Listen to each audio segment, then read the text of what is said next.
Hola y bienvenidos de nuevo a nuestra serie de análisis jurídicos. Hoy profundizaremos en un tema crucial but often overlooked aspect of family law, guardianship, or as it's known in Venezuelan law, tutela specifically.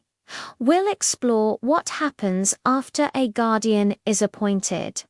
What are the excuses for not taking on this role? What are the initial steps a guardian must take? And what safeguards are in place to protect the minor? Let's get started. First, let's talk about getting out of the job. While the Civil Code is very clear about excuses for guardians, what about the members of the Guardianship Council? Interestingly, the law isn't as direct. However, it does grant a judge the power to excuse someone from being a council member, or even from attending meetings, for valid reasons like living too far away. The judge makes this call without a complicated process.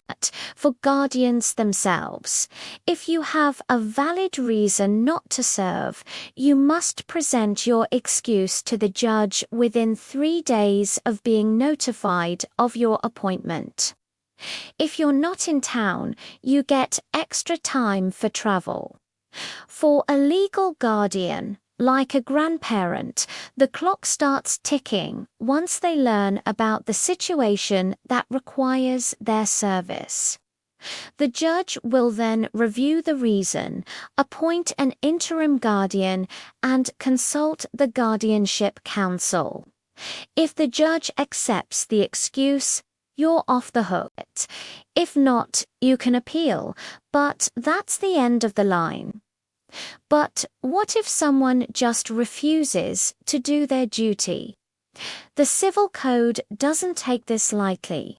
There are financial penalties, like fines, for guardians, pro-guardians, and council members who neglect their responsibilities.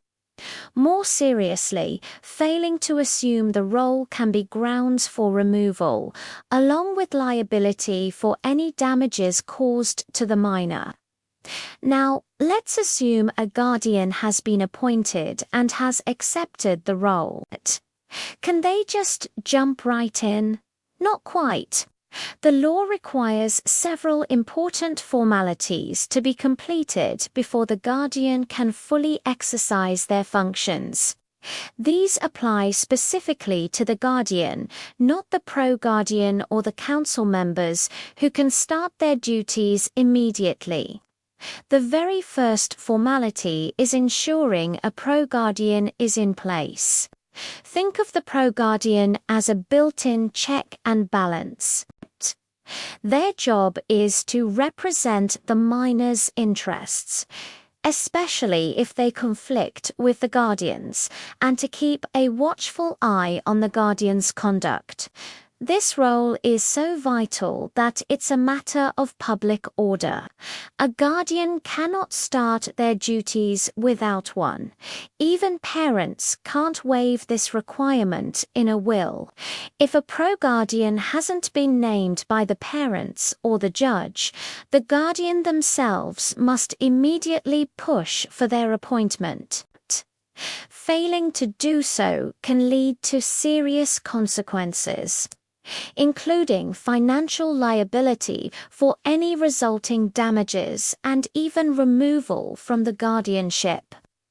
The next critical step is creating a detailed inventory of the minor's assets. This is non-negotiable and must be done for every guardianship. Why is this so important? First, it helps determine the amount of the security bond the guardian must provide. It also establishes a baseline for the guardian's financial responsibility and makes it easier to track whether they've properly managed and returned the minor's property when the guardianship ends.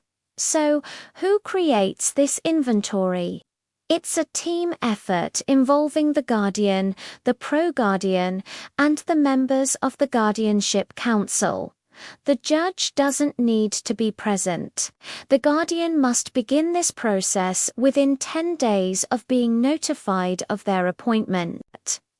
The inventory itself must be completed within 30 days, although the judge can grant an extension if circumstances require it.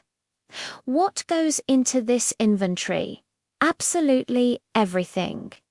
It must list all assets and liabilities of the minor. This includes movable property like furniture, specifying its estimated value, and immovable property like real estate, describing its condition and approximate value. It must also list all debts, credits, and any relevant documents. The law is particularly strict about one thing. If the guardian has any personal claims or debts against the minor, they must be included in the inventory. Hiding this is grounds for immediate removal. Once completed, the inventory is filed with the court, and everyone involved must swear an oath that it was done accurately.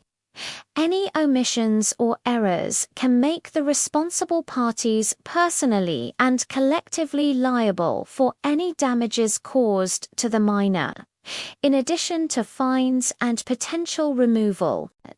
After the inventory is complete, the guardian, unless they are a grandparent, must provide a security deposit, known as a caution. This is a guarantee to cover the results of their administration of the minor's assets.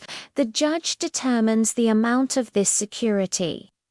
The guardian can choose between a personal guarantee or a real one, like a mortgage. If they don't choose, the guardianship council will identify property belonging to the guardian on which a legal mortgage will be placed.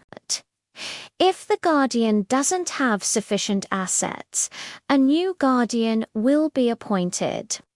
This mortgage is registered and serves as a financial safeguard for the minor. During the guardianship, the judge can increase this security if needed, and may allow the guardian to substitute one form of security for another, as long as it doesn't harm the minor's interests. Failure to provide this security is, again, grounds for removal and liability for damages. The final formality is called discernimiento, or the formal authorization of the position. This is a judicial decree issued by the court that officially authorizes the person to act as the guardian. It serves as proof that all legal requirements have been met and that the guardian is empowered to represent the minor. This is mandatory for all guardians except grandparents. This decree must be officially registered and then published in the press. The court is responsible for ensuring these steps are followed and can impose fines for non-compliance. This document is what the guardian will use to prove their legal standing when dealing with third parties. So, what happens while all these formalities are being sorted out? The process can take time, and the minor needs care and their affairs managed in the meantime. To address this, the law provides for the appointment of an interim guardian. The judge can appoint someone, preferably a relative or family friend, to handle the minor's immediate needs. The interim guardian's role is limited to day-to-day care and essential administrative tasks. They can only perform acts that go beyond simple administration if there is an urgent need and they have special authorization from the judge. After consulting the guardianship council, The interim guardian is not required to complete all the formalities we discussed, given their temporary role. Their appointment ends as soon as the permanent guardian is fully authorized and ready to take over. An interim guardian might also be appointed if a permanent guardian is facing a removal proceeding, and that is a comprehensive look at the crucial steps and safeguards involved in establishing a guardianship after the initial appointment. These formalities, from the pro-guardian and inventory to the security bond and final authorization, are all designed with one primary goal: to protect the well-being and the patrimony of the minor. They create a system of transparency and accountability for one of the most important responsibilities a person can undertake. Thank you for joining us today. We hope this explanation has been clear and helpful. If you found this video informative, please give it a thumbs up, subscribe to our channel, and hit the notification bell so you don't miss our next legal deep dive. See you next time.